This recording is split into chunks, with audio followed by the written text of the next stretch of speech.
Maintaining your dishwasher is key to clean dishes with every wash. So here are a few tips for getting the most out of this appliance.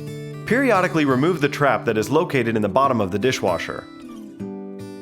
Run it under cool water, ensuring there is no debris, and then put it back securely.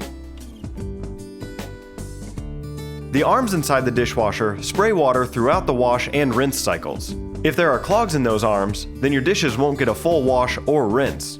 Some types of dishwashers allow for easy removal of the arms. If you can remove the arms in your unit, soak them in your sink in a mixture of water and vinegar. If removal is not possible, soak some paper towels in a vinegar solution and wrap them around the arms. Leave them wrapped for about 10 minutes or longer if there is a big buildup of hard water deposits. You may have to use pipe cleaners to push the deposits out of the arms. If you have rust on your dishes, check and see if the coating on the dish racks is still in place. If you see rusted prongs, you can repair these with vinyl paint and rubber tips.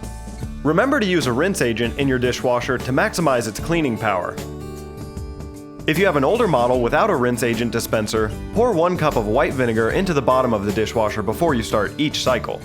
If you have any questions about this process, call 4U Home Inspection at 443-539-8710.